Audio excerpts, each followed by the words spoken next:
Então, essa essência do Lula, a essência política dele, sempre foi no governo dele, juntar o patrão e o motorista e o que é da marca Maria. Sempre foi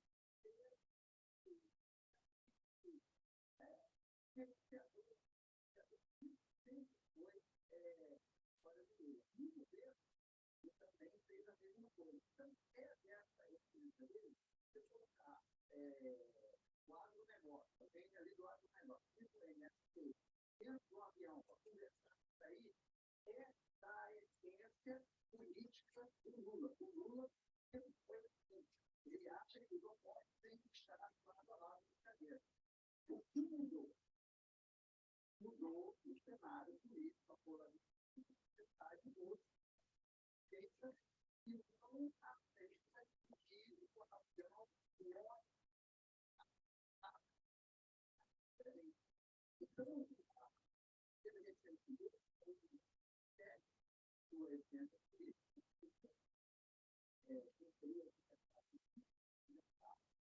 mas no cenário mudou. E aí,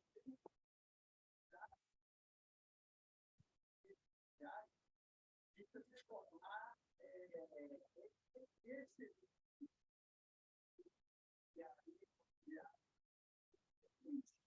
então, o que mudou?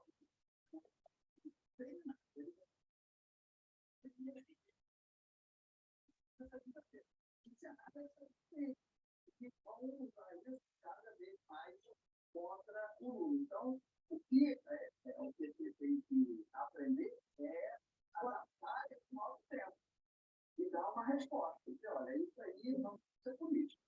Né? Eu coloquei o cara que quer invadir, o cara que invadir, estão 20 anos aqui conversando. Isso é Lula puro. Agora mudou, você tem a extrema-direita polarizada, que não esse tipo de pensamento é a grande ameaça da extrema-direita. Esse da extrema-direita. A extrema-direita, ela vive do ódio. E não é parte de tudo conciliar. Agora, estou pensando sobre essas pautas que a extrema-direita que você está falando, ela gosta de explorar politicamente e também usa isso do ponto de vista eleitoral. Porque eu estava pensando no debate, né? Sempre que a gente está num debate presidencial, municipal, estadual, esse tema aparece. A segurança aí é um discurso que Bolsonaro teve 4 anos de governo. Embora o tempo do PT tenha tudo transcorrido na mais alta normalidade. Quando eu falava da questão de conciliação, bacana, o primeiro vice do Lula, que é um empresário, era o operário e o empresário. Tem a cara dessa conciliação que o Lula exerce na prática. Praticamente, agora no discurso, frequentemente ele descamba um pouco do lado. Ele acaba pisando um pouco do lado. Mas na prática, quem negociou a acordo do sindicato, ele é isso aí. Às vezes, no entusiasmo do discurso, ele acaba se virando mais. E, às vezes, os empresários, ele falando que uma firma fica ganhando tanto dinheiro quanto no governo dele, que não era mentira. No governo dele, na questão ambiental, ele trabalha nisso e questões de relatórios, relatórios de impacto ambiental eram pragas do desenvolvimento. Hoje, essa é uma mudança importante para o impacto climático das nossas ações. Eu queria agora trazer para vocês o que é de sexta-feira, ele lá falando do voto. Eu quero que ele tente explicar essa treta do apoio da Câmara, porque assim, a gente fala disso no bastidor do Congresso, a Ana fala disso, e Lira conseguiu dar um rolê e mostrou no palácio que essa frase de Bolsonaro é dele também, né? Emmanuel sou eu, aqui a etnia, porque ele vai de direita e esquerda, né? Tá todo mundo bom com esse não, você que gostava de teologia.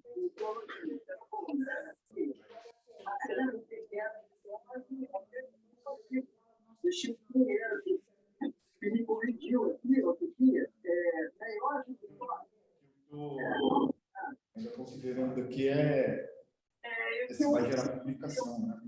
Então, isso que... Então, eu vou dar spoiler, né? Ele já perfeitando, e já não vai mais.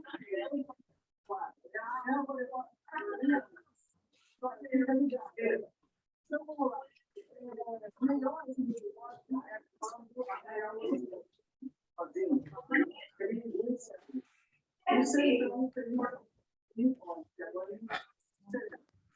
mas então, junto só,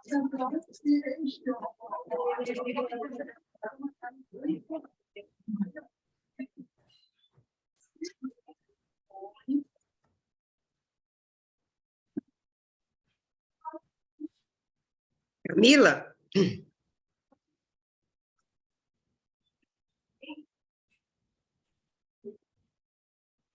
Camila? Fátima, Vanessa, tudo bem? Tudo bem, Vanessa? Por alguma razão, seu e-mail deve ter ido parar no spam, porque eu respondi todos os e-mails do fórum, né? Eu mandei 2 e-mails. Eu mandei um primeiro e-mail falando que o trabalho tinha sido aprovado, você estava recebendo aquele e-mail porque o trabalho tinha sido aprovado, e mandei um outro que tinha, inclusive, o link do vídeo de como acessar a sala. Então, e aí eu não recebi o primeiro e-mail, eu recebi o segundo, aí foi quando eu te retornei. Estranho, porque eu mandei para o e-mail que está no cadastro do sistema, saiu direto do sistema, né? Então, Mas não tem problema, a gente já resolveu aqui, tá tudo em paz. beleza, muito obrigada. Viu? A Camila já está entrando. Se eu soubesse quando for assim, Camila, fala comigo, me chama, porque eu não vejo todos os autores, eu vejo que o sistema puxa, né? Aham, Se eu soubesse, eu tinha chamado a Camila no WhatsApp, eu tenho ela no meu WhatsApp há anos. beleza, tranquilo. Senão a gente trabalhou junto, então. Ah, bacana. Fátima, boa tarde. Adriano, Boa tarde. tudo bem? Tudo bom. Estou por aqui. Então tá. Eu vou começar, como começa só às 16h15, eu só abri a sala para o povo ir entrando, daqui a pouco alguém me passa o host, e aí a gente já resolve, tá bom? Tá certo, Fátima, tudo de bom. Tchau. Oi, Fátima. Oiê, Tudo bem? tudo. É que eu estava falando para a Vanessa, o sistema puxou só o nome dela. Ele puxou um nome para eu mandar e disparou o e-mail direto. Aí o segundo, eu vi para quem ele tinha disparado e repeti. Eu não vi o seu nome no trabalho. Se eu tivesse visto, eu tinha te chamado no WhatsApp. Nossa, e foi sorte aqui, porque a Vanessa comentou e acabou que a gente surtiu a dúvida. Eu falei, vou mandar um WhatsApp para a Fátima. Pois é, que eu falei para ela, quando for assim, qualquer coisa, põe você em contato comigo, porque a gente tem o WhatsApp da outra há muito tempo, então. Sim, tá certo. Tá, mas tudo resolvido. Deus é Fátima, pai. e qual é a orientação? Eu vou esperar, a sala abre 16h15. Tá. Então, eu vou esperar todo mundo entrar, e aí eu vou chamando pela ordem de entrada. Não? E eu posso apresentar pelo próprio artigo, não precisa ter uma apresentação. Não, você pode apresentar, inclusive, sem precisar de mostrar nada, você pode simplesmente falar. Tá, ótimo, tá bom. E quantos minutos, Fátima? Desculpa. Então, 8 minutos. Ótimo, tá bom. Obrigada, viu? De nada, imagina. Eu vou só me esconder aqui um pouquinho.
Oi, Fátima.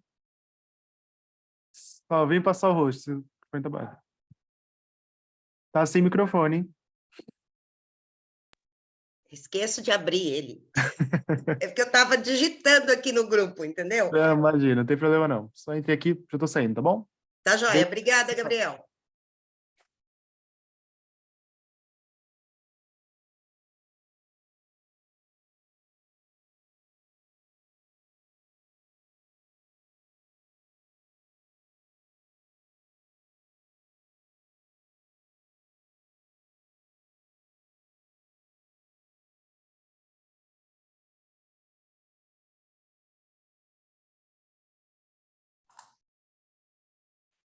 Professor Fátima, boa tarde, tudo bem?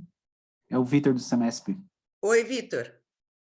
Eu vou te passar o host da sala, tá bom? Só um O minuto. Gabriel acho que acabou de passar. Já passou. É, Perfeito, então. Então tá. tá joia. Obrigada.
Gente, eu vou esperar só das 16h15, tá? Conforme combinado, e aí começo, tá bom?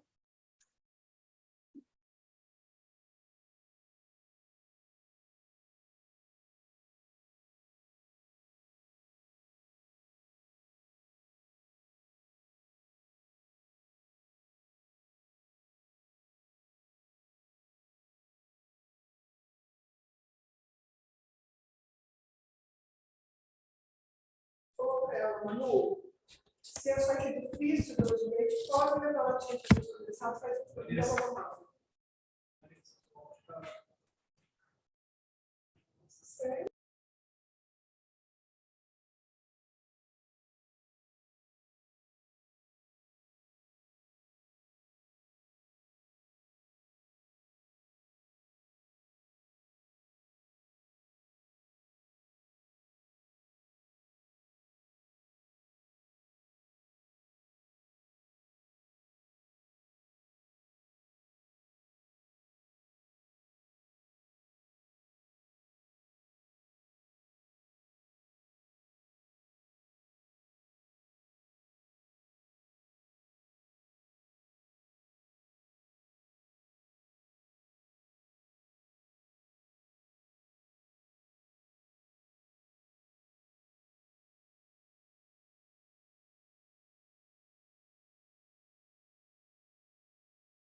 Bom, gente, vamos lá?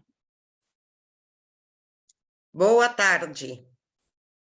Boa tarde. Tudo bem? Bom, eu quero primeiro saber se tem alguém que tem problema de horário. A gente não segue obrigatoriamente a lista. Eu vou anotando aqui pela ordem de entrada. Mas tem alguém que tenha problema de horário que precise apresentar logo de cara? Eu preciso dar aula, mas eu consigo 1 hora aí para ficar aqui. Tá, Larissa, eu vou eu anotar aqui, tá? É porque exatamente por isso, porque eu sei que tem gente que tem problema de horário porque tem aula. Então, pela minha ordem aqui de entrada, deixa eu só conferir com os trabalhos aqui, 1 minuto só.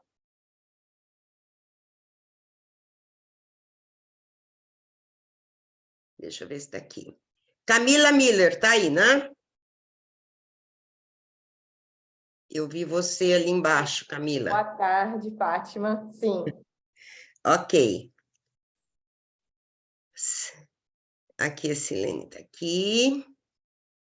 Vou só conferindo aqui para não... Quem é que eu já marquei, né? Tá? Aí eu tenho a Camila Martinelli, a Vanessa, uma de vocês que vai apresentar o trabalho, tá? Sim, Fátima, sou eu, Camila. Ok, Camila, já te coloquei aqui, imaginei. Deixa eu ver quem mais está aqui. É que eu estou com 2 telas abertas, aí tem que ficar fuçando de um lado para o outro aqui. Sara. Estou aqui. Espera aí, deixa eu só achar o seu trabalho aqui. Achei seu trabalho. Sara. Camila Silveira, tá aí? Não. Está passando o tempo. Nossa, eu fiz essa apresentação. Larissa. Estou aqui.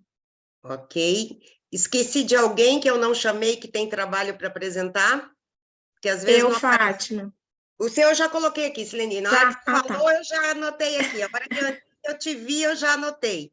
Tá É ótimo, só para então. ver se eu não esqueci ninguém que está aí na sala, tá? Então, aqui eu tenho 5 pessoas que vão apresentar, ok? Muito bem, gente. As regras. Cada um tem 8 minutos para apresentar, tá? Quando der 7 minutos, vocês vão ouvir uma voz do além, que é a minha, dizendo falta 1 minuto, né? Eu entro assim, sem nenhum, né? E falo 1 minuto, tá? E aí vocês concluem. Depois disso, a gente tem um tempo de mais 3, 4 minutos para perguntas ou comentários que o grupo tiver que fazer, né? E aí eu já passo para o próximo trabalho, porque a gente tem um número significativo, a gente bateu o recorde de trabalhos esse ano, que eu não esperava. Nós, o ano passado, tínhamos 320 trabalhos, e esse ano nós fomos para 636 aprovados. Na verdade, 712 trabalhos submetidos. E os últimos 3 dias, depois da prorrogação, entraram 400 trabalhos, o que deixou a gente louca, porque deixou uma semana para avaliar todos os trabalhos, tudo. Quer dizer, nos últimos 3 dias, sexta, sábado e domingo, entraram mais trabalhos do que entrou em todo o período que o fórum ficou aberto. Então, eu tive que sair correndo atrás de avaliador para conseguir dar conta de avaliar. Mas um dado muito legal é que a gente tem, em todos os trabalhos, 1.954 professores envolvidos na produção do STEM esse ano. Isso é muito legal. Então, isso me deixa muito feliz. Então, vamos lá. Então, eu vou começar com a Larissa, que tem problema, tá, Larissa? Muito obrigada, Fátima. Posso já compartilhar a tela? Pode compartilhar. Só 1 minuto. Estou abrindo meu cronômetro aqui. Quando essa tela entrar, deixa eu te colocar como co-host, que aí é mais difícil dá problema. Eu vou fazendo cada um que eu chamar, eu coloco como co-host, que fica mais fácil. Tá certo, obrigada.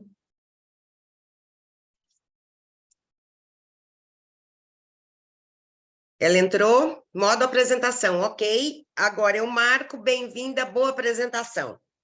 Muito obrigada, Fátima. Boa tarde a todos. Um prazer estar aqui, né, para apresentar um pouquinho do trabalho que foi desenvolvido aqui no Unipitã.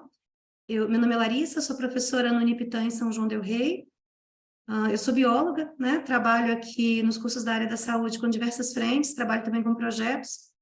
E no curso de odontologia, durante a disciplina de microbiologia e imunologia, nós trabalhamos com recursos de gamificação. Então, recursos de gamificação como proposta ativa para motivação e aprendizagem no curso de graduação em odontologia, considerando os aspectos positivos, dinâmicos e envolventes que a gamificação traz consigo. Nesse processo, né, nesse trabalho de gamificação que nós fizemos junto à disciplina de imunologia e microbiologia, o objetivo era desenvolver e promover a interação e a aprendizagem colaborativa dentro dos componentes curriculares de microbiologia e imunologia.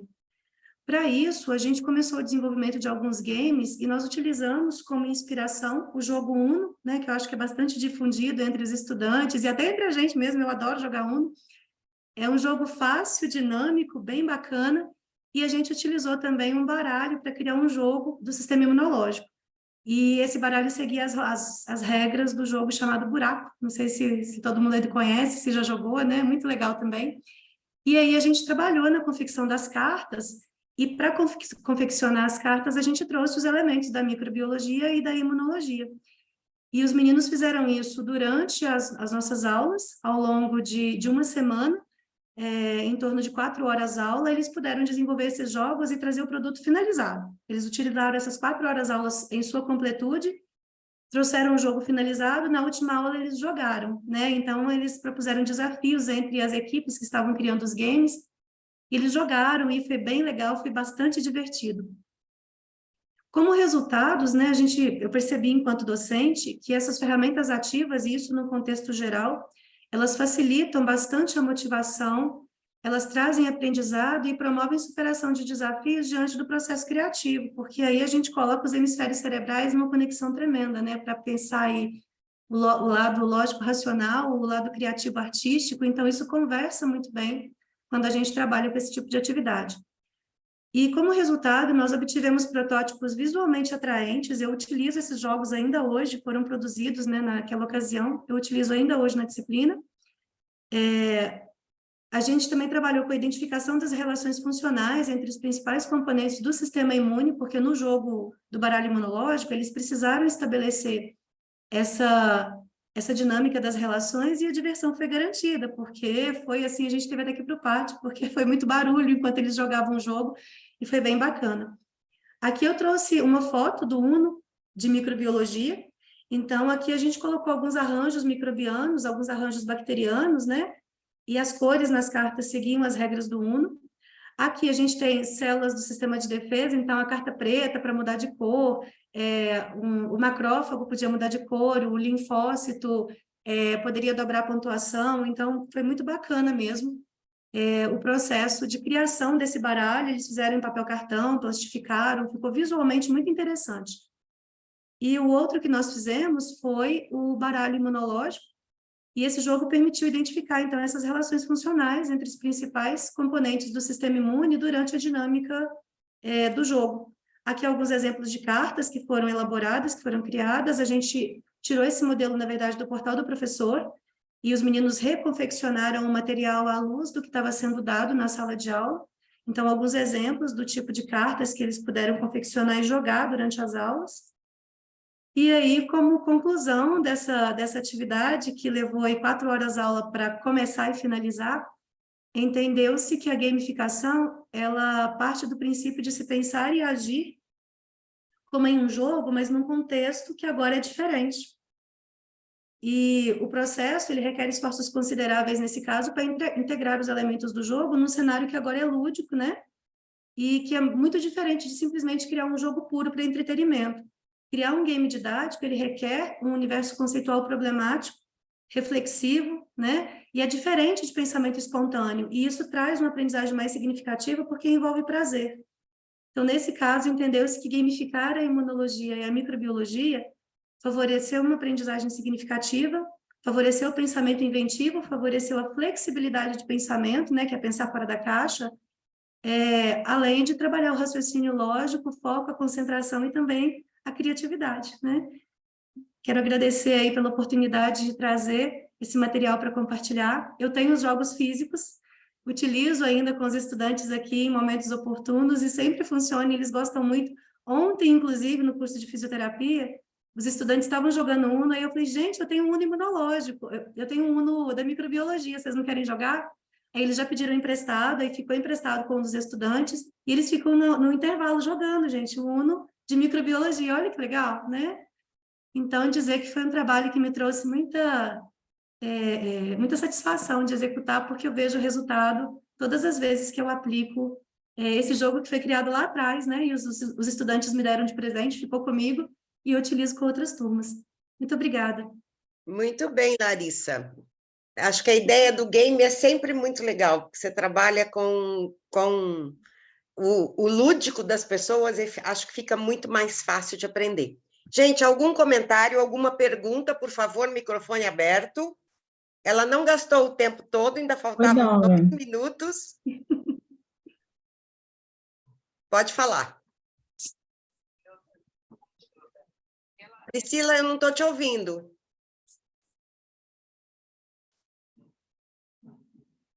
Quem é que ia falar que, de repente, ficou mudinho aqui? Ok? Sem comentários? Espera aí que eu vou olhar aqui no chat, se teve alguma... Ok, então, muito obrigada, Larissa. Pode parar o seu compartilhamento, por favor, né? Mas eu acho que, assim, o grande segredo da educação que a gente tem pela frente, e os grandes desafios nossos, é arrumar um jeito novo de trabalhar e prender a atenção de aluno, né?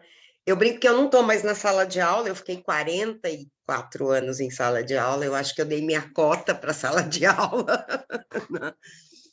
Mas hoje, com certeza, eu faria uma porção de coisa diferente, né? Cada dia eu aprendo mais, e aprendo muito com vocês aqui o tempo todo no STEM.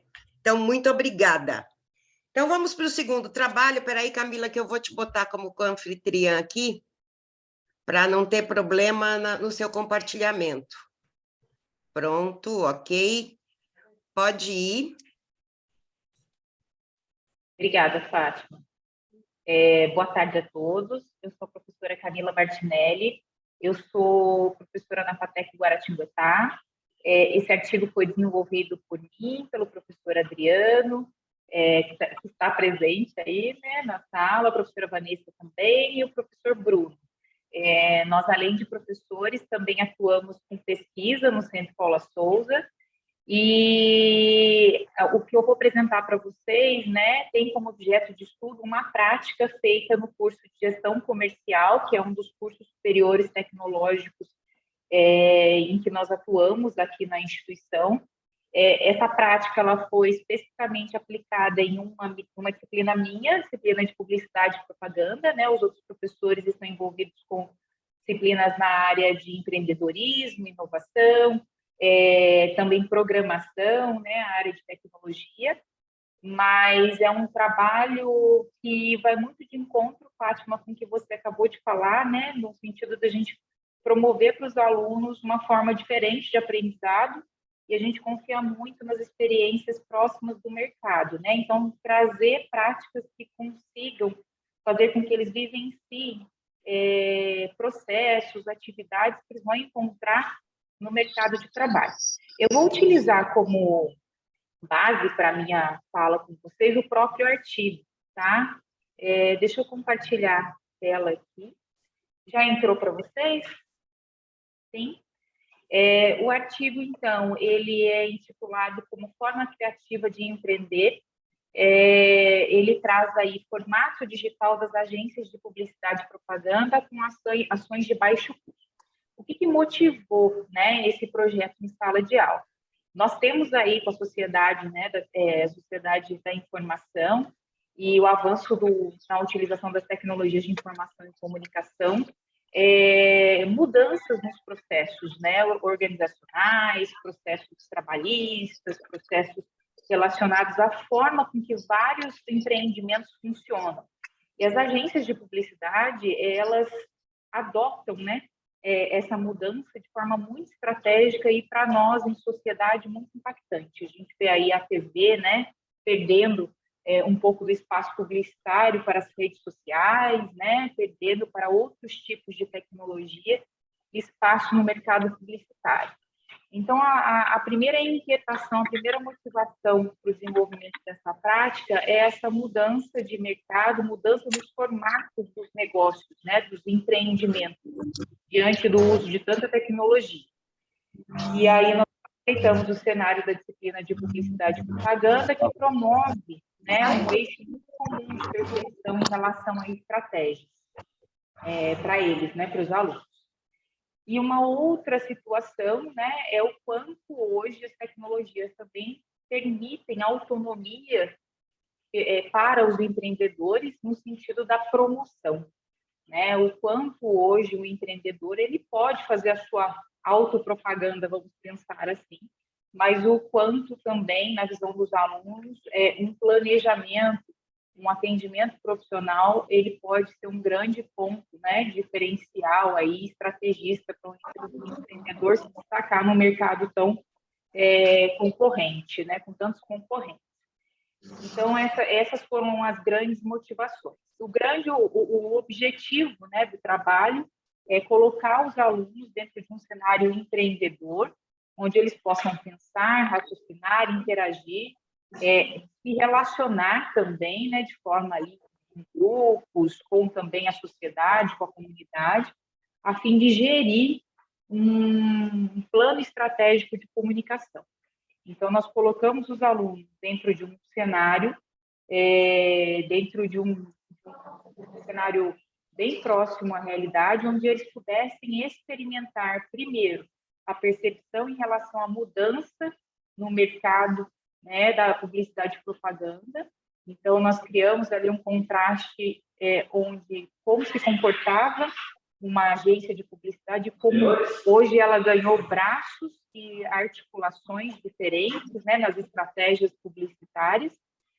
E, além disso, também os colocamos numa situação de planejamento, de desenvolvimento de estratégia em uma ação específica. No caso, o nosso vestibular.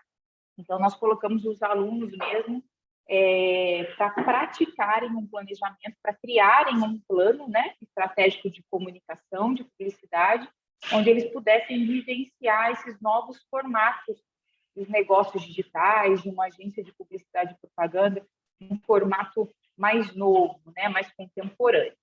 Mas a gente tem aí como base fundamental a prática do empreendedorismo, né, onde a gente coloca o aluno aí para realmente fazer, pensar, analisar e comparar os dados e chegar a um resultado prático no nosso caso, né? Eu vou mostrar para vocês 2 diagramas que eles são fundamentais para exemplificarem essas 2 fases que nós trabalhamos, né? Já é parte do nosso resultado, parte da nossa metodologia, me desculpe, no desenvolvimento dessa atividade, dessa prática, onde na primeira fase, então, os alunos tiveram que se colocar numa posição de pesquisa, depois de formulação de uma agência, criaram a identidade visual dessa agência, então eles, né, começam aí a entender também a questão do posicionamento mercadológico do negócio e realizar uma apresentação comercial dessa agência. Então, assim, eles criaram realmente uma empresa, né, criaram uma identidade para essa empresa e posicionaram essa empresa dentro do eixo de mercado dela. Após, né, nós criamos um cliente, no caso, o cliente é a FATEC Guaratinguetá, a própria faculdade em que esses alunos estudam, com uma necessidade, né, e a necessidade é promover o nosso vestibular. Atualmente, nós temos 7 cursos aqui na instituição, E a nossa intenção era também resgatar no olhar do aluno, que é o nosso público-alvo, querendo ou não, né? Tem o perfil do nosso público-alvo, resgatar no olhar dele o que funciona bem também, né? Além da estrutura técnica que a disciplina traz, ver no olhar crítico dele, de um estudante que utiliza a tecnologia da informação o tempo todo, o que ele percebe, o que chega para ele, né? De forma publicitária, de forma promocional, de modo eficiente.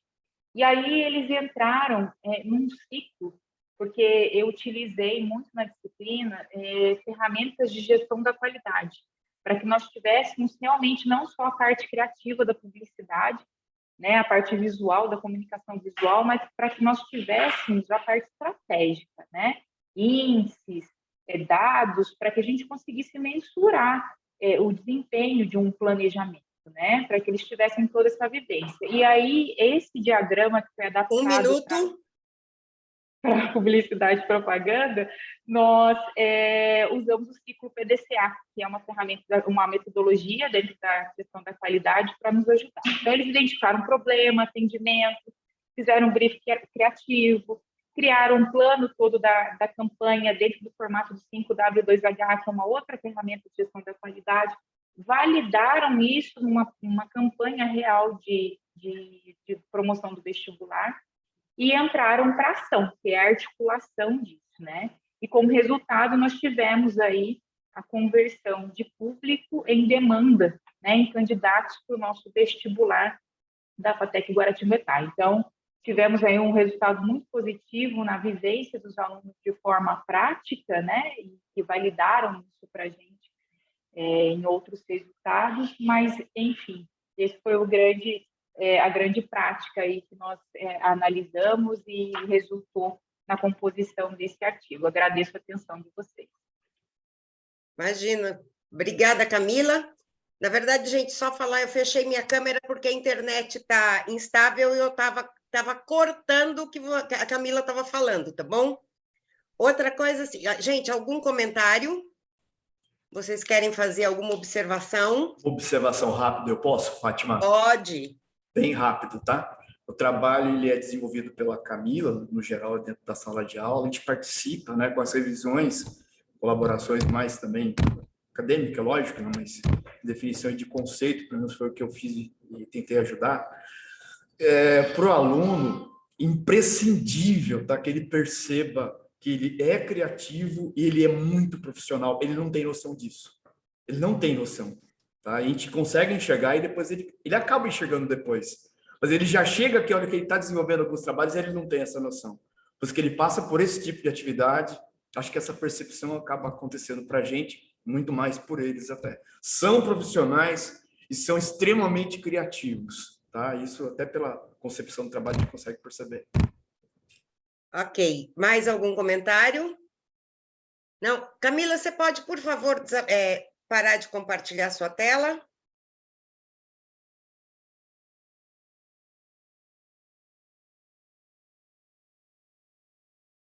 Travou aqui? Desculpa, fiquei mexendo um monte de coisa aqui e deixei o negócio compartilhado. Me perdoe.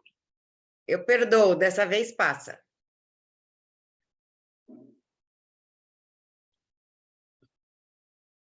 Para, porque...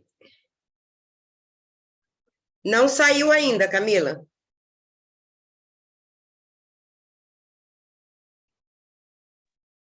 Fátima, não sei o que aconteceu, mas eu não estou conseguindo parar o compartilhamento. Eu vou tentar parar aqui, peraí. Isso, me tira como anfitriã aí. É o que eu vou fazer.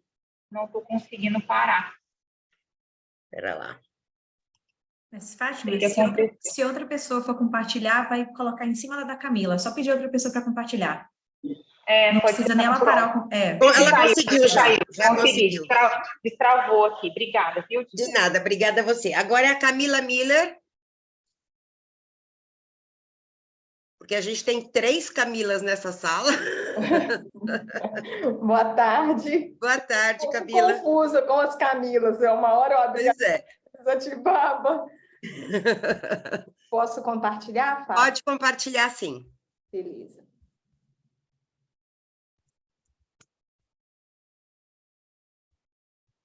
Não está no modo apresentação. E agora? Não, agora entrou. Tá. Boa tarde, queridos. Um prazer participar desse evento tão grandioso, né, de dissipação aí, tantas trocas de saberes e conhecimentos. Sou professora Camila, da Uniredentor de Itaperuna, atuo como docente em vários cursos, enfermagem, medicina, fisioterapia, e no momento estou como coordenadora de enfermagem do curso na Uniredentor. A nossa temática, deixa eu só tirar aqui, porque está tampando para mim, só um momento. Nossa temática, metodologias ativas de aprendizagem, instrumentos para reflexão, argumentação e construção de ideias no ensino superior. Autoras, eu, né, professora Camila, e Silene, que se encontra aqui conosco na sala, posteriormente pode estar fazendo algumas observações. E aí, partindo da premissa que vocês têm até abordado, né, frente à importância hoje, na nossa atualidade, no processo de ensino-aprendizagem, a adoção das metodologias ativas. E aí temos alguns autores que corroboram, falando o quanto as metodologias ativas hoje engajam o aluno ao protagonismo desse processo de ensino-aprendizagem, né? A gente faz com que possamos, né, fazer com que os nossos alunos tenham esse espírito crítico, reflexivo na construção do seu próprio conhecimento. E aí o objetivo do nosso trabalho, ele veio, né, para permear aí o aprendizado mediante a metodologia ativa, voltando os nossos alunos aí para a capacidade de reflexão, argumentação e construção das suas ideias. Nós fizemos, no nosso processo metodológico, nós desenvolvemos um artigo previamente para que esses alunos realizassem a leitura dentro da temática da integralidade do tripé, né? É tão importante hoje essa abordagem do processo de ensino, pesquisa e extensão no ensino superior.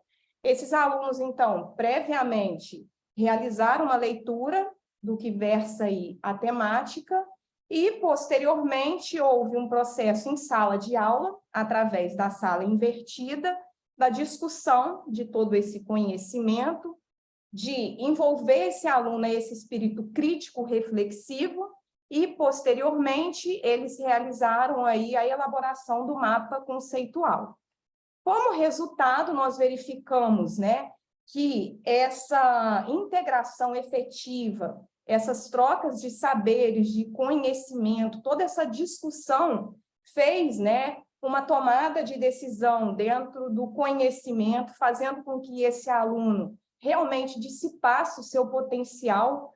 Professor, agora eu esqueci o nome, abordou aí, do quanto os nossos alunos, eles são criativos, eles são participativos. E nós, enquanto docentes, a gente tem que impulsioná-los, né, engajá-los a essa construção do conhecimento frente aí essa atitude crítica, reflexiva diária. E aí trouxe para vocês aqui alguns mapas que eles construíram, né, partindo aí da premissa da nossa conclusão, o quanto essas metodologias ativas, através da sala invertida, através da discussão dentro da coletividade, faz com que o conhecimento seja dissipado até de forma mais prazerosa. Trouxe aqui alguns exemplos do que eles construíram relacionado aí ao mapa conceitual, abordando o tripé do ensino. Vou deixar aqui só para que vocês visualizem.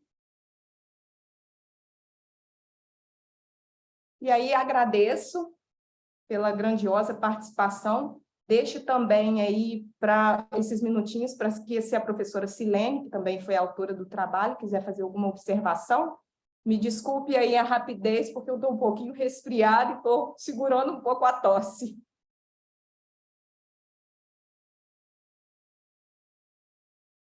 Fátima, não consigo te ouvir. Agora já ativei meu microfone.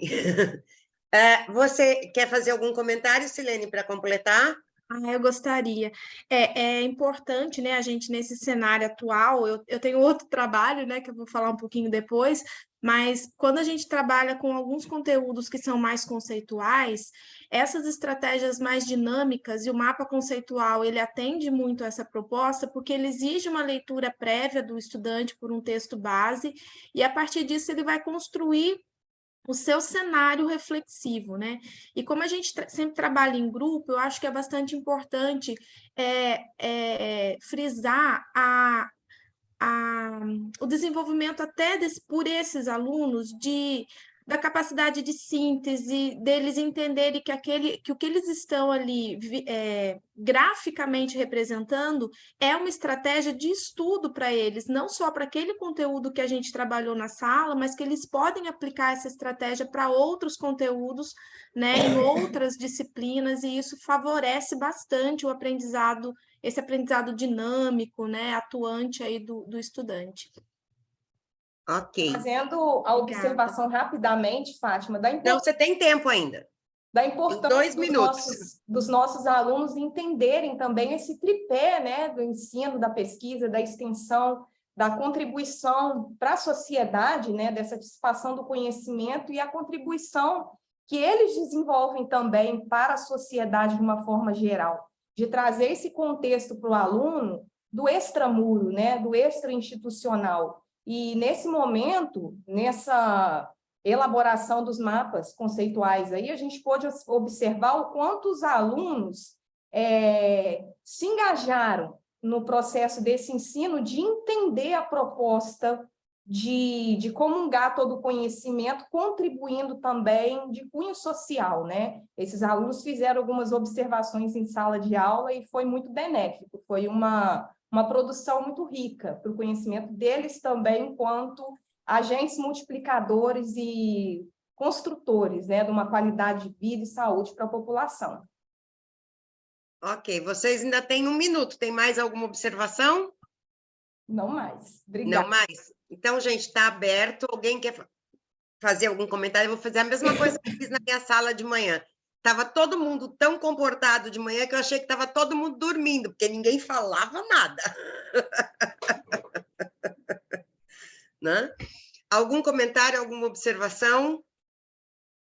Não? Então, ok. Parabéns pelo trabalho. Eu acho fundamental que a gente leve o aluno cada vez mais para fora da instituição, para que ele entenda qual é o papel dele. Eu trabalhei durante 10 anos coordenando extensão, né? E aí eu sei, coordenando a extensão de toda a unidade que eu trabalhava aqui em Lorena. Então, é uma experiência muito enriquecedora e eu sou apaixonada por essa área. Eu acho que é aí que você forma o indivíduo. Você forma o técnico dentro da sala de aula, mas quando você põe ele em contato com o mundo, você forma o indivíduo de verdade. Eu acho isso fundamental. Então, vamos lá. Eu vou chamar agora a Sara. Oi. Oi. Tá me ouvindo bem? Te escuto bem. Joia. Pode projetar? Pode compartilhar. Peraí, deixa eu colocar você como co-anfitriã aqui para não ter problema. Pronto, que fica mais fácil, evita que ele caia. Gente, não esquece de assinar a lista de presença que eu já coloquei 2 vezes aí, hein? Ok, deixa eu colocar aqui.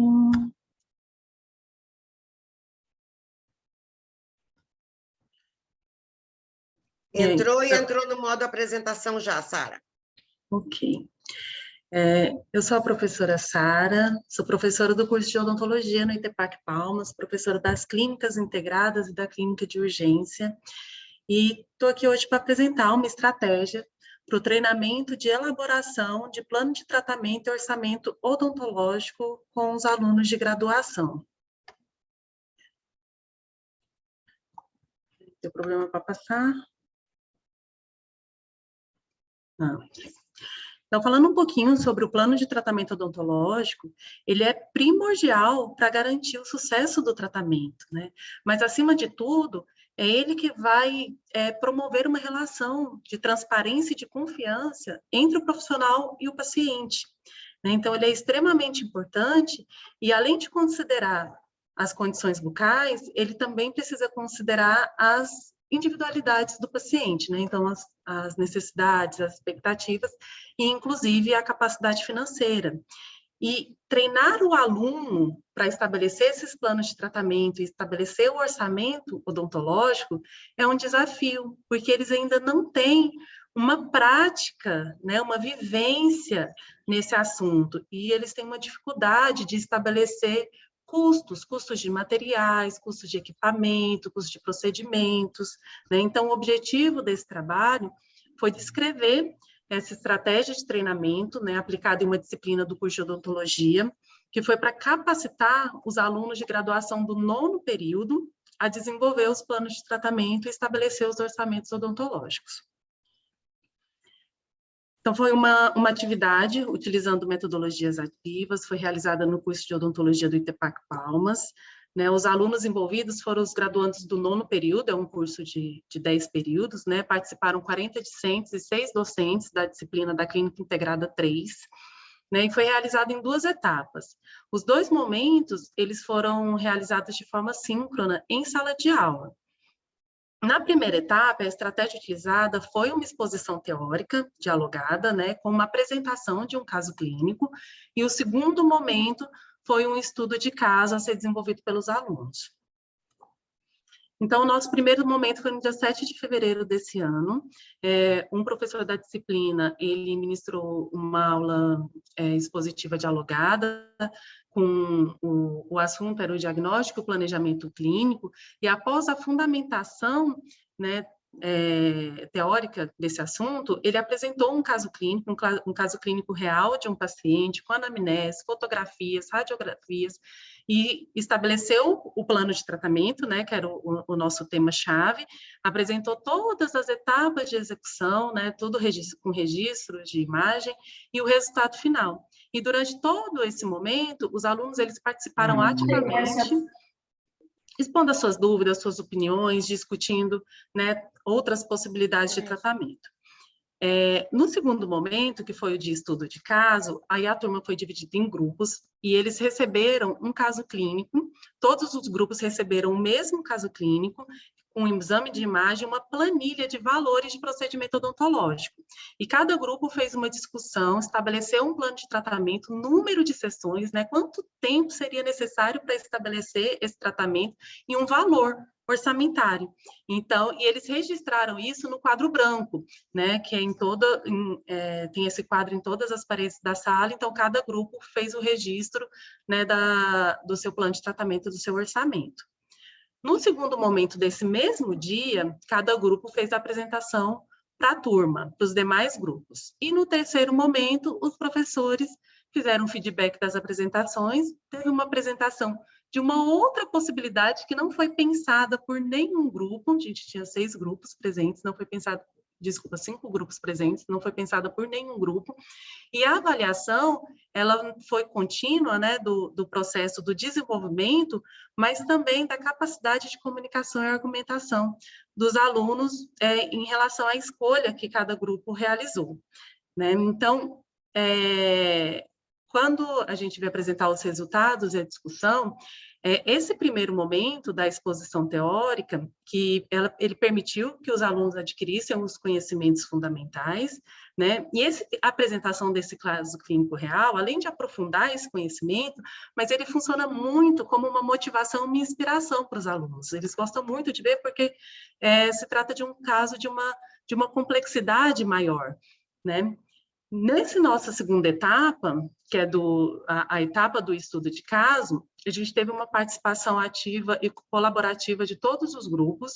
Eles tiveram a possibilidade de colocar em prática o conhecimento adquirido na primeira etapa, e assim que eles terminaram o registro no quadro, eles já bateram o olho comparando os grupos, e especialmente o valor final orçamentário, que divergia muito.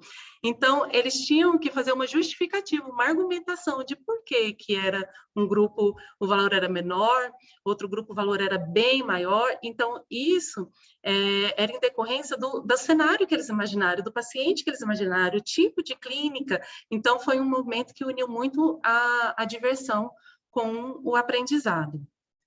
E a parte do feedback dos professores, né, que ampliou ainda mais a visão, o conhecimento, demonstrando, né, que como cada grupo apresentou uma situação totalmente diferente uma da outra, e os professores apresentaram ainda uma sexta situação diferente, mas demonstrando que não existe uma única situação, mas que precisa ser considerado a individualidade de cada caso, mas também foi trabalhado um desenvolvimento crítico reflexivo, né? Foi abordado alguns detalhes que são fundamentais para a valorização profissional, a diferença de preço, de valor, a valorização de procedimentos que são básicos. Então, tudo isso foi trazido nesse momento de feedback dos professores.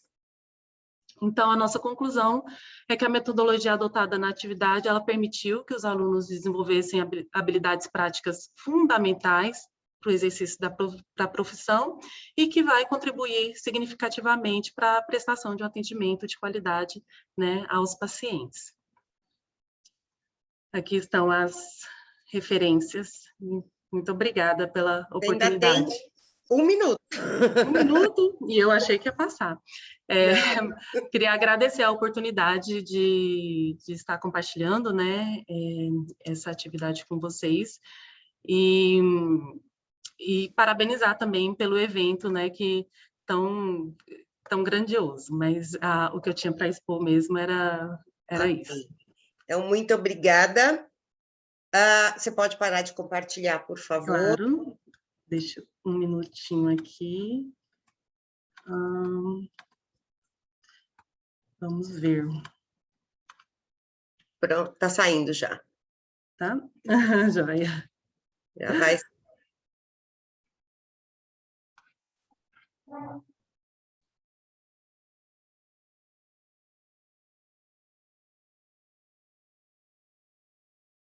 Pronto? Pronto. Agora eu vou chamar a Silene, se eu pronunciei correto, Silene? Então, agora é você, eu vou te tornar aqui co-anfitriã para facilitar a sua vida. Ok.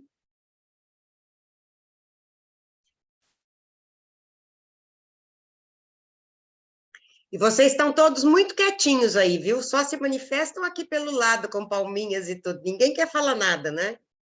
Só porque eu não tenho nada a ver com essa área. Eu entrei aqui para substituir uma pessoa, entendeu? Eu entendo tudo.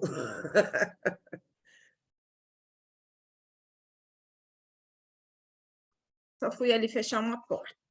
Então... Okay. Tá fechado seu microfone, Fátima. Ele está fechando sozinho, eu acho que ele está cansado. Tá, pode ir. Então, tá bom. Gente, boa tarde, né? É um prazer estar aqui com vocês. Como meus colegas falaram, é um evento que tomou proporções grandiosas, né? E é uma satisfação. Então, o outro trabalho que eu estou apresentando no fórum são as pesquisas assistidas, né, na formação de conceitos. Então, é uma prática ativa na construção de conhecimentos. Bom, a gente vive, né, num contexto atual onde as mudanças no contexto educacional elas foram muito marcantes, principalmente, né, nas últimas décadas, né, com a entrada do século XXI. Então, com essa nova visão de aprendizado, de ensino, os processos eles tiveram que ser repensados, e aí surgem as metodologias ativas que tiram, né, o foco do docente e colocam o aluno, o estudante, como protagonista do processo de aprendizagem, né? Então, as metodologias ativas, elas surgem nesse cenário buscando promover uma autonomia mais efetiva do estudante. Então, se ele, no processo de formação, ele se torna um ser mais autônomo, ele será, com certeza, também um profissional muito mais engajado na análise e solução dos problemas do cotidiano profissional, né? Ela envolve uma diversidade grande de métodos de estudo, né? Então, quando a gente fala de metodologias ativas, a gente tem uma cartela muito vasta de instrumentos de promoção desse processo ativo de aprendizagem, né? Então, os PBLs, os TBLs, as salas de aula invertida, né? Então, a gente tem aí uma gama muito grande. E todas elas buscam integralizar né, uma integralidade maior do processo de ensino e aprendizagem. Então, na atualidade, é difícil a gente pegar uma produção científica que fale só do processo de ensino, sem também atrelar a aprendizagem, né? Então, isso torna aí o processo muito mais dinâmico para nós. Então, o nosso objetivo nesse estudo foi promover práticas ativas na construção de conceitos em estudantes iniciantes do curso de medicina, face à pesquisa direcionada. Muitas vezes, a gente, docente, tem que trabalhar alguns conteúdos mais teóricos com esses estudantes, né? Então, a gente, muitas vezes, fica no contexto da aula, daquela aula expositiva. E aí, essas metodologias ativas, elas promovem mecanismos de ensino que faz com que esses conteúdos mais teóricos eles sejam apresentados aos estudantes de uma forma muito mais dinâmica, e isso favorece o aprendizado deles e torna o nosso papel no ensino também um pouco menos maçante, menos engessado. Então, o nosso público-alvo foram os estudantes do eixo, né, de métodos de estudo e pesquisa 1, que é o eixo do qual eu sou responsável lá na instituição. A gente trabalhou em pequenos grupos, né? Então, dividimos o grupo em 3 pequenos grupos, né? A turma em 3 pequenos grupos, e a gente utilizou como instrumento a pesquisa direcionada, né? Ou seja, a gente lançou temas, e aí cada subgrupo foi fazer um processo de investigação direcionada e assistida para construir conceitos relacionados àquela temática. E aí a gente foi, a partir de um acompanhamento dessa pesquisa, levantando questionamentos, fazendo com que eles se perguntassem se aquele conteúdo estava adequado ou não, direcionando com a questão da confiabilidade das fontes que eles estavam utilizando, né? Então, a gente foi sempre orientando, direcionando, falando, será que é bem isso? Será que vocês não podem seguir outro caminho? Existe algum outro conceito que esteja associado a isso que vocês estão pesquisando? Então, em momento nenhum, esses grupos ficaram desenvolvendo a pesquisa sem o acompanhamento do professor. Então, durante a pesquisa, a gente sempre buscou incentivar a busca de conhecimentos completos, né? Não deixar que eles ficassem com os conceitos pela metade ou né, incompleto mesmo. Sempre fazendo redirecionamento, caso eles se adentrassem por uma questão que não estava muito, né, dentro da proposta, ou às vezes até pegando uma fonte que a gente fala, esse daí é um site que a gente não sabe muita confiança, vamos pegar um artigo, vamos buscar uma informação que seja mais confiável, né? Sempre buscar motivar os estudantes, né? E sempre levantando questões para que eles respondessem, né? Com essa pesquisa.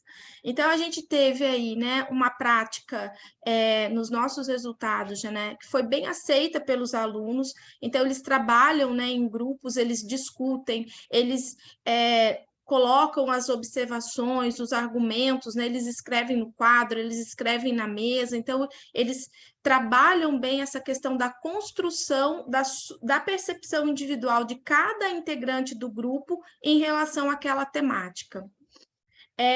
Os membros do grupo, eles interagiram muito, então, acompanhando, fazendo a nossa observação, a gente percebeu que todos eles falavam, sempre eles tinham muito respeito, tipo, né, o colega está falando alguma coisa, então, todos paravam para ouvir, às vezes o colega falava, eu não concordo muito com isso, então, eles também exercitaram muito a questão do argumento, né, do porquê aquela percepção daquele componente do grupo era necessário compor ali o produto final dessa pesquisa. Então, eles conseguiram fazer trocas muito positivas e eles usaram muitas tecnologias, porque não só o uso da internet como ferramenta de busca, né, mas também a organização desse material, né, a construção de um PowerPoint, que foi o produto final. Então, eles também tiveram aí o incentivo, né, a trabalhar com algumas tecnologias. Eles também exercitaram bem a capacidade de síntese e a capacidade de explanar, né? Então, porque a gente tem que trabalhar com todos os estudantes, não só, né, a a incorporação de conhecimentos para que ele seja um bom profissional, mas independente da área, ele tem que saber sintetizar conteúdos, escrever, apresentar de forma textual, apresentar de forma oral esses conteúdos para ele ser um profissional, né, dentro de uma visão holística, um profissional mais amplo, mais completo. Então, todos os integrantes dos grupos tiveram uma fala, e eu enfatizei bastante que eu não queria que fosse aquelas falas de jogral, então eles trabalharam também a interação entre eles no momento da apresentação, isso foi muito legal.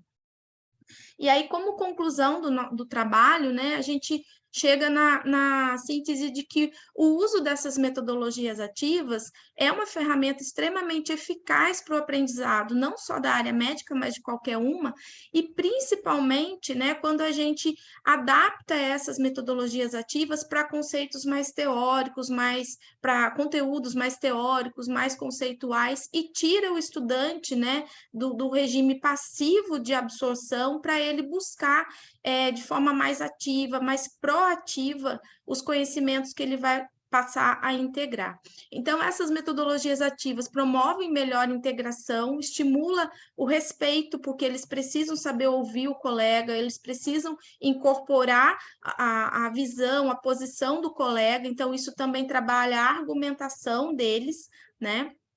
E essas pesquisas direcionadas, com a explanação do conteúdo, se mostrou, então, uma prática bastante exitosa na apropriação dos conceitos desses alunos, né? Então, como é um conceito voltado para a área de metodologia científica, é importante que esse conceito ele seja bem trabalhado para que ele possa aplicar, não só no decorrer desse eixo de disciplina, mas em todos os demais, né? Porque é a base aí para eles poderem ter critérios de seleção de artigos, de método e tudo mais.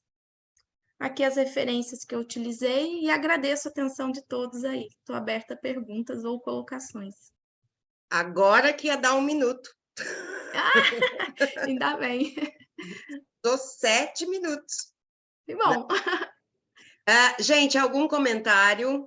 Por favor, eu estou, né? Puxando a orelha. Ô, Fátima, Fátima, está me ouvindo?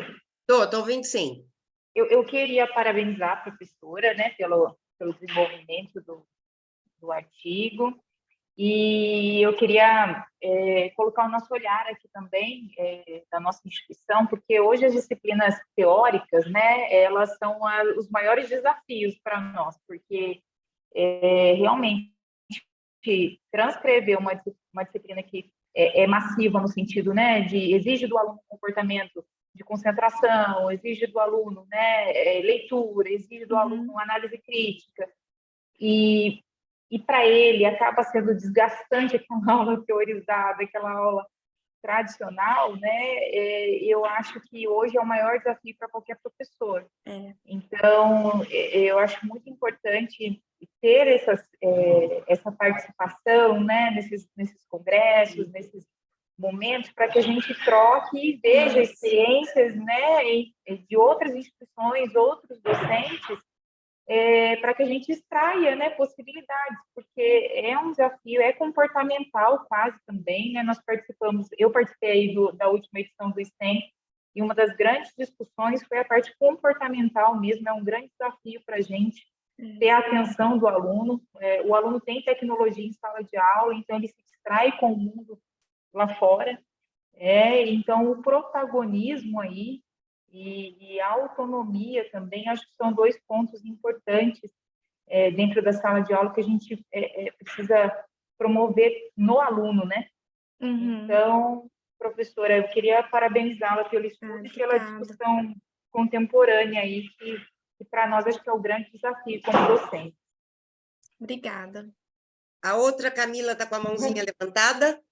Eu corroboro aí com a Camila, minha xará, eu ia até trazer esse contexto do quanto hoje é desafiador para nós, professores, trazermos em sala de aula algo teórico, né? E a professora Silene, conheço de perto, né, professora em loco.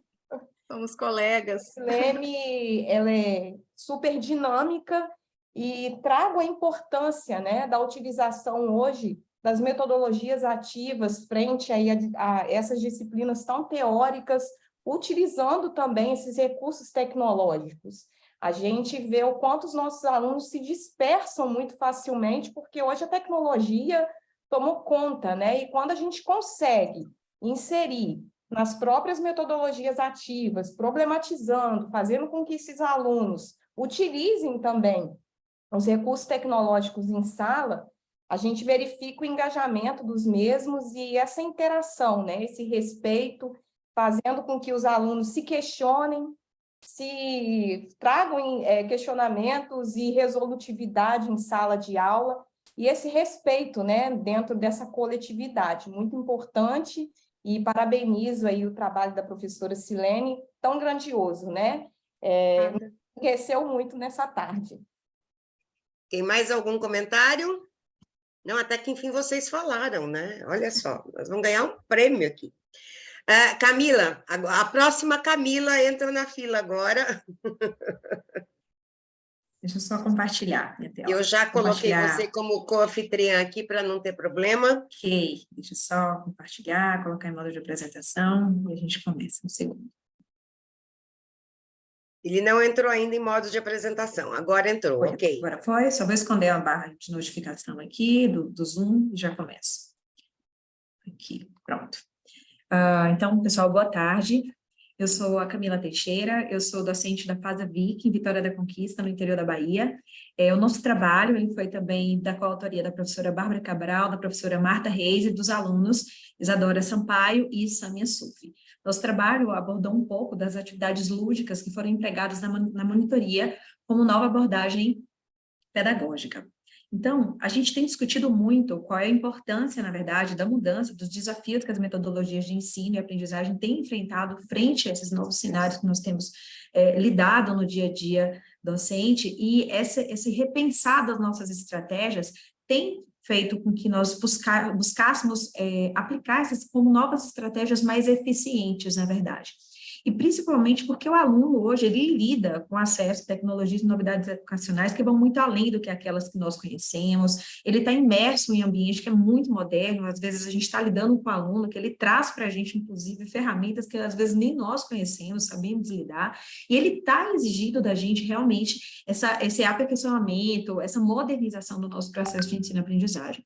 E a gente tem repensado muito como aplicar não só em sala de aula, mas também nos outros processos de ensino-aprendizagem, tentando lidar um pouco com essas dificuldades dos moldes tradicionais que nós já havíamos empregado há um tempo atrás. Então, é difícil para o professor, mas é difícil também agora para um novo papel, um novo ator, né, da educação que a gente lida no dia a dia, que é o nosso monitor.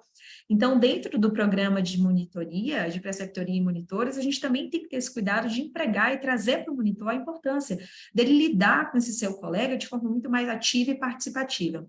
Então, a gente sabe que esse é um fenômeno que ele é natural, de uma reação própria de cada época, principalmente de acordo com as especificidades que vão acontecendo em cada campo social, de cada geração, e não ia ser diferente na educação médica, né? Então, esse novo formato da monitoria acadêmica traz a possibilidade de emprego de uma modalidade de ensino-aprendizagem diversificada, que vai superando esse modelo tradicional que nós conhecíamos, está pautada na identificação e liberdade de um facilitador ser um discente que também está em formação. Então, é um aluno que ele se torna lá na frente, como a Fátima colocou, muito bem colocado, a gente está tratando de um ator social ao final de uma formação, de uma graduação, e a gente está, essa oportunidade de trazer essa abordagem conteudista de um aluno para outro aluno, busca não só a sensibilização para a busca do conhecimento, mas também a possibilidade do acontecimento de diversas interações que às vezes o professor teria dificuldade de lidar com o aluno. Então, quando eles estão lidando com pares, eles têm muito mais facilidade em colocar suas dificuldades, em trazer novos questionamentos e trazer também novas habilidades.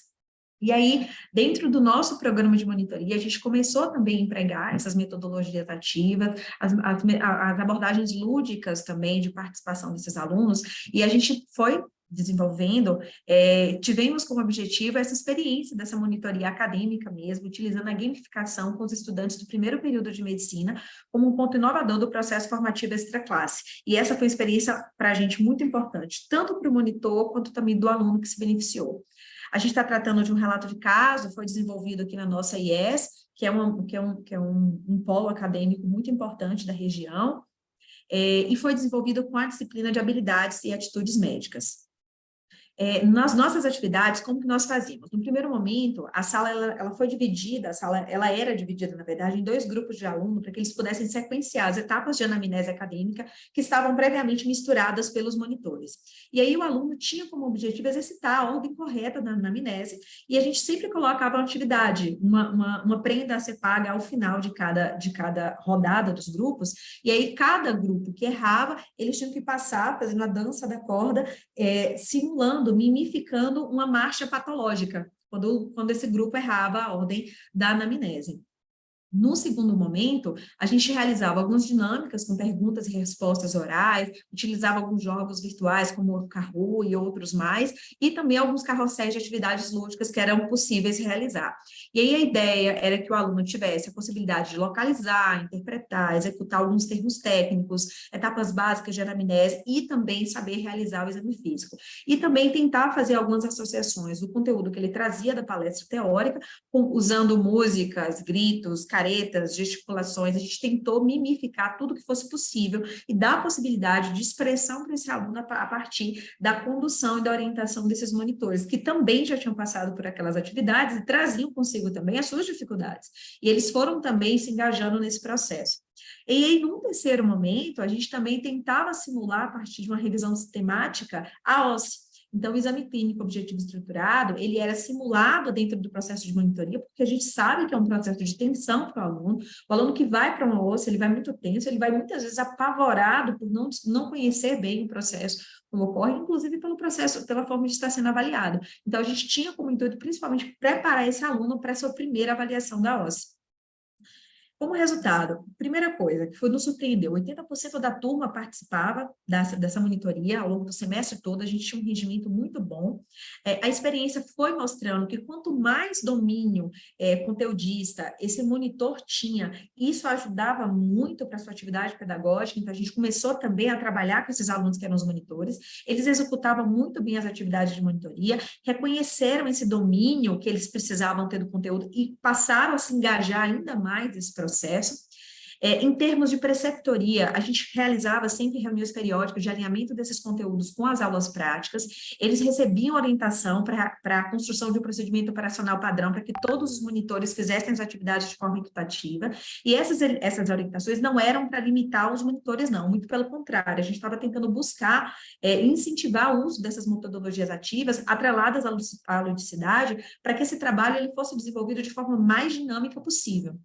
Em relação à nossa avaliação de instrumentos e infraestruturas, a gente observou que nossa sala de aula, embora ela fosse muito moderna, ela já precisava também repassar por algumas profundas transformações, não em termos só de infraestrutura, mas de dinamismo, como que nós utilizamos esses espaços, a oportunidade de inserir o híbrido para dentro da monitoria também nos ajudou muito, e a possibilidade de reconhecer o papel desse monitor dentro desse processo.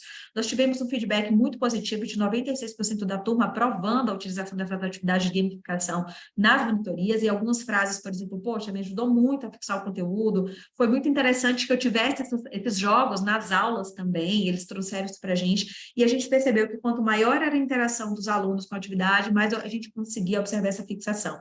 Eu trouxe pequenos vídeos só para a gente mostrar algumas das atividades, era o monitor simulando.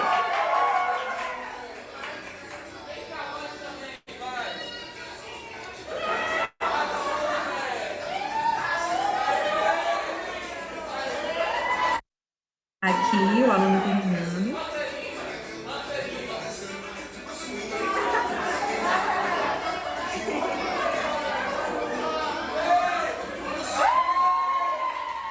E aqui, por último, que era a simulação que a gente fazia da OSCE, os alunos eram preparados a saber como que o exame ia acontecer e como que eles precisavam estar organizados.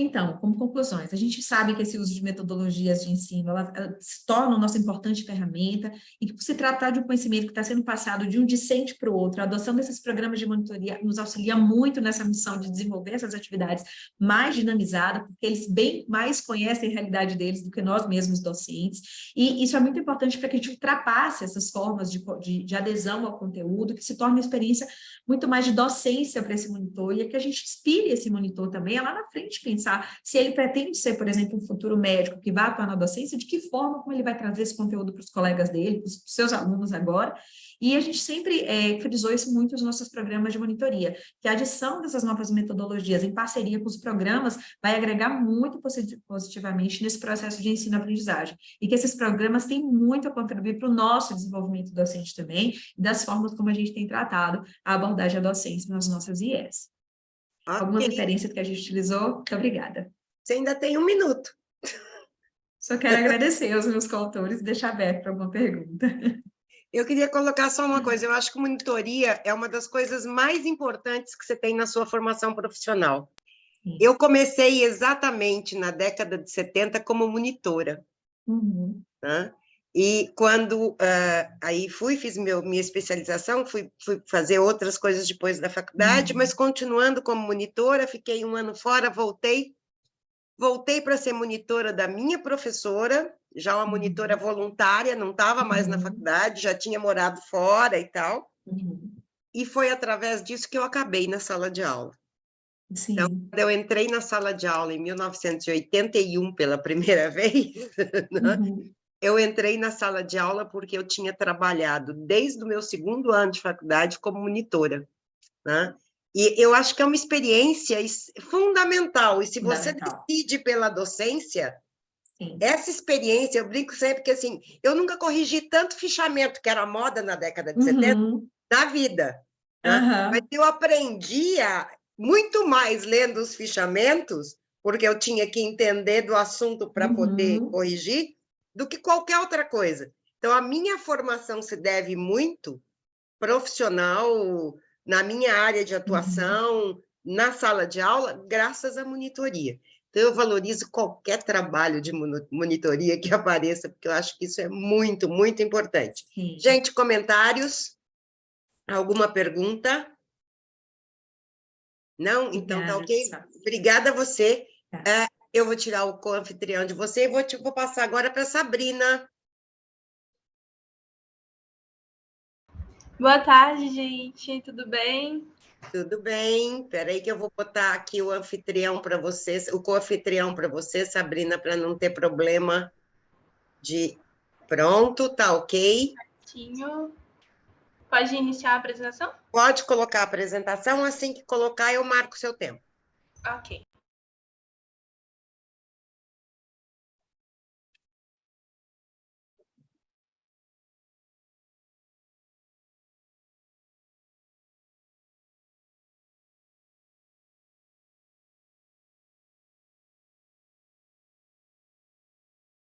Não carregou ainda, e você está com o microfone fechado.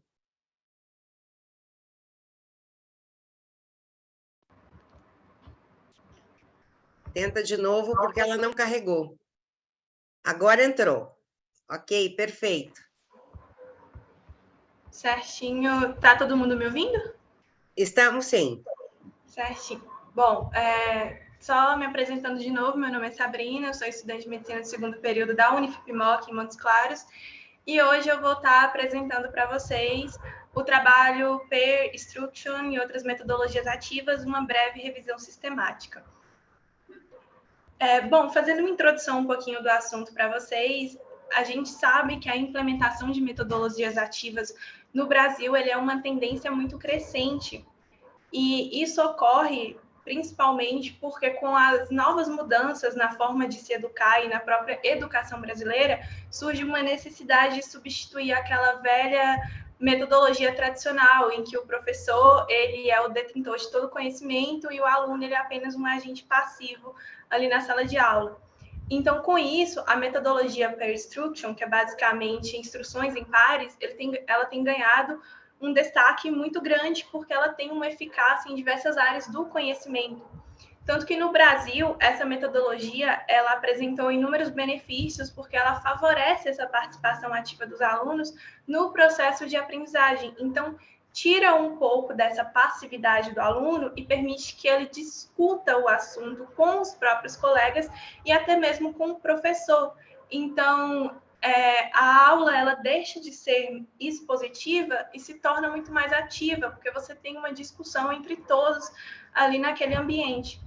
E é exatamente por isso que o objetivo do nosso trabalho é comparar essa metodologia de instruções em pares com outras metodologias ativas no Brasil, para identificar as vantagens e as desvantagens de cada uma delas.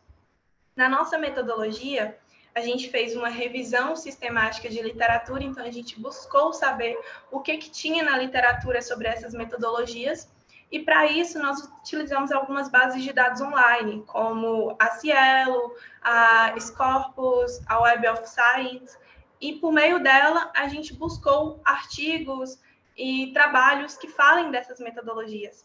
E assim foi utilizado como critério de inclusão artigos que foram publicados entre os anos de 2010 e 2011, tanto em português quanto em inglês. E, por fim, nós selecionamos artigos que apresentaram resultados comparativos entre a metodologia Peer Instruction e outras metodologias ativas que estão sendo usados nos cenários educacionais aqui no Brasil. E, como resultado, no fim, a gente conseguiu encontrar 15 artigos que atenderam esses critérios de inclusão. A maioria desses artigos, eles compararam essa metodologia Peer Instruction com a aula expositiva tradicional, que a gente tem muito comum, principalmente em escolas, a metodologia PBL, que hoje ela está se difundindo muito em faculdades de medicina, tanto que a minha faculdade hoje em dia, ela adere ao PBL, e por fim a gente tem a metodologia Flipper Classroom. Com esses resultados, a gente conseguiu identificar que essa metodologia Peer Instruction, ela apresentou vantagens em relação a essa aula expositiva, porque os alunos eles se tornam mais engajados, você motiva os alunos a participarem mais da aula, a discutirem, a estudarem antecipadamente para a aula, o que torna todo o processo de aprendizagem significativo. Porque se você tem alunos que se interessam por o assunto e estão dispostos a estudarem antes, a discussão ela se torna muito mais produtiva e você consegue aprofundar muito mais no assunto. E isso é muito importante em faculdades que têm cursos de saúde, porque foge muito daquela ideia de uma aula basicamente só expositiva, em que o aluno só está ouvindo, ainda mais que é um curso que necessita de habilidades práticas, então isso é muito importante. Ainda mais, essa metodologia, ela chegou a ser considerada mais eficaz que o PBL, porque ela tem uma facilidade de implementação muito maior e possibilita que os alunos compreendam alguns assuntos. Porém, quando a gente se trata de resolução de problemas complexos e de habilidades práticas, o PBL, ela tende a ser mais adequado. Então, a gente percebe, por fim, que não existe uma metodologia ativa universal que vai caber em toda situação. Nós temos metodologias que vão se adequar às necessidades dos alunos, às necessidades daquele âmbito escolar. Então, é importante que uma faculdade, ela tenha, tanto uma faculdade ou uma escola, ela tenha várias metodologias para implementar em várias aulas diferentes e em assuntos diferentes. Que eu, como estudante, posso citar um exemplo do que acontece na minha faculdade, porque nós temos a tutoria, que trabalha com o PBL, nós temos o modelo de palestra, que implementa o PBL. Em aulas de laboratório, a gente traz muito essa metodologia Peer Instruction, tanto que o meu professor Humberto, que foi o meu orientador nesse trabalho, ele tende a colocar essa metodologia em prática durante as aulas de histologia e de anatomia e torna todo o processo muito mais fácil e você consegue compreender muito mais os assuntos. Tanto que aqui eu vi hoje muito falando trabalhos sobre utilizar jogos durante as aulas, e isso acontece na minha faculdade, a gente utiliza muito quiz em questão de anatomia, cria uma competitividade muito saudável entre os alunos e permite que a gente consiga compreender muito melhor o assunto. E, por fim, a gente fez uma tabela falando das vantagens e desvantagens de cada metodologia. Da peer instruction, a gente viu que teve uma participação maior dos alunos, como eu falei anteriormente, um maior diálogo, uma maior troca de ideias, mas entre as desvantagens, ela depende muito do número de alunos, e o professor ele precisa ter um planejamento muito prévio sobre como ele vai aplicar cada aula. Já na expositiva tradicional, a gente tem uma vantagem que ela facilita a transmissão de informação. Então, conteúdos que são muito teóricos, ele acaba sendo mais fácil de transmitir. E ela tem uma facilidade muito maior de implementar. Então, você não precisa de recursos mais, vamos dizer, mais amplos para colocar essa metodologia dentro da sala de aula. Porém, os alunos eles têm pouca interação, você não troca ideias, não tem uma participação ativa. O PBL, as vantagens dele é a estimulação a uma discussão entre os alunos. Então, você tem uma construção de um conhecimento muito bem feito. Porém, ele também exige um tempo maior de preparação por parte do professor. A última metodologia, que é a Flipper Classroom, ela tem como vantagem porque os alunos eles determinam qual é o ritmo do conteúdo, como eles vão estudar, então eles têm uma autonomia muito grande. Favorece essa personalização do ensino e permite atividades mais interativas entre toda a sala. Porém, como desvantagem, ela é muito difícil de se implementar em escolas, porque depende muito da responsabilidade dos alunos de estudarem antecipadamente o conteúdo. Por isso que em alunos mais novos, que não têm tanta maturidade para entender a importância de um estudo prévio, não conseguem ter um bom efeito dessa metodologia. E, por fim, a gente concluiu que a metodologia Peer Instruction ela tem sido eficaz no contexto brasileiro. Então, ela traz vantagens muito significativas em relação à aula expositiva tradicional. Mas a gente percebe ainda que tem essa necessidade de considerar as características de cada disciplina, as características de cada âmbito educacional, dos alunos que você está trabalhando, dos recursos que a gente tem disponível para determinar qual metodologia seria melhor naquele ambiente.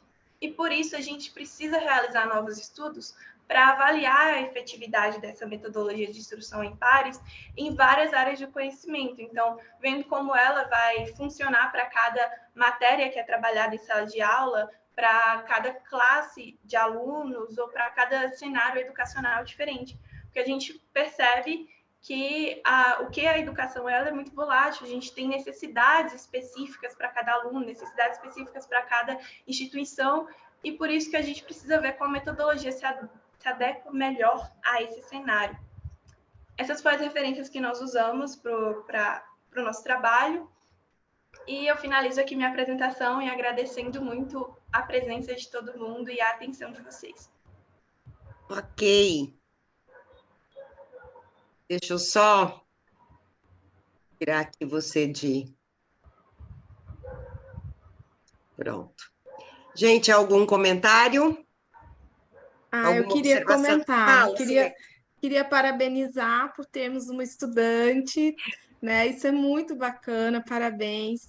E, assim, só reforçar, né, a diversidade de estratégias que as metodologias ativas nos ofertam.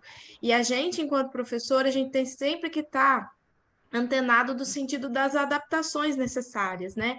Porque cada turma é uma turma, cada grupo tem um perfil, então uma estratégia que foi super exitosa com um grupo, com outro você já vê que foi mais, sabe, mais morno.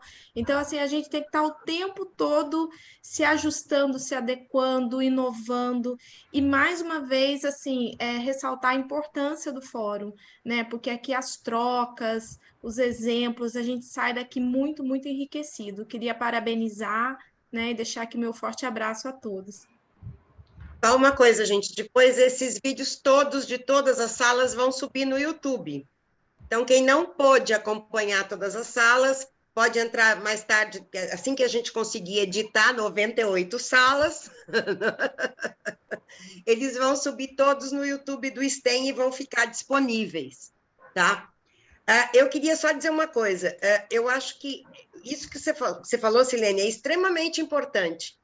Muitas vezes, na nossa cabeça, você se apega a uma metodologia e acha que ela vai funcionar com o mundo, e não é verdade. Ontem eu estava numa sala em que um professor apresentou uma metodologia e eu conheço a história de uma outra professora aplicando a mesma metodologia, né? Essa professora que eu conheço a história teve uma situação muito desagradável. Os alunos se rebelaram e acharam que a professora estava enrolando em sala de aula, que ela não queria desenvolver conteúdo. Foi um caos, isso foi parar na coordenação da instituição e tudo mais. A professora que apresentou ontem disse que para ela tinha sido um sucesso. A coordenadora dela estava na sala, inclusive, durante a apresentação, e comentou do sucesso que tinha sido a atividade. Mas qual foi o problema dessa professora que a atividade não deu certo?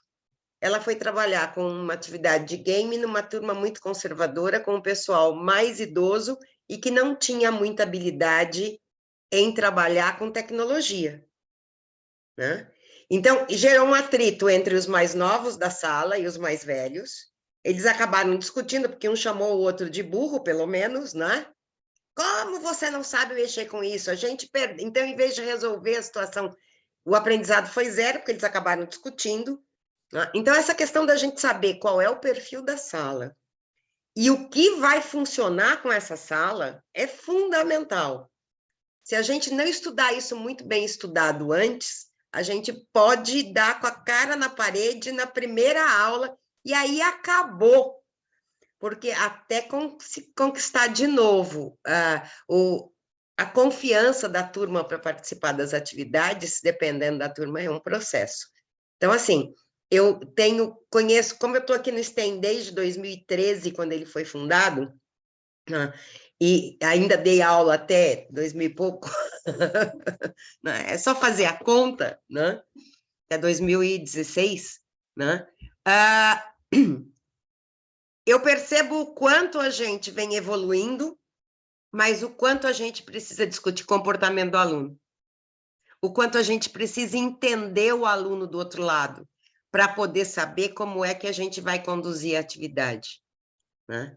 Isso eu acho que é muito importante. Mas vamos lá, mais algum comentário? Não? Só parabenizar a todos mesmo. Foi ótima a tarde aqui com vocês, as apresentações.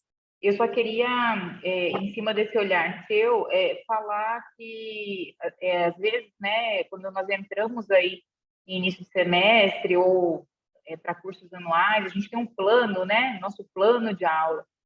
E hoje, o que acontece com a gente é que esse plano o tempo todo precisa entrar em revisão, né?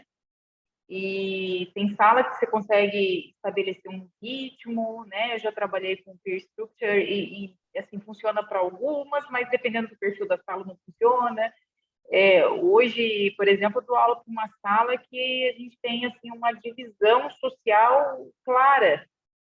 Aluno que não se relaciona com o outro, fica difícil de montar grupos para trabalho, e eu acho que essas questões, mais uma vez, fazem com que a gente consegue trabalhar no ritmo técnico, vamos pensar assim, do conteúdo que a gente tem que executar, né?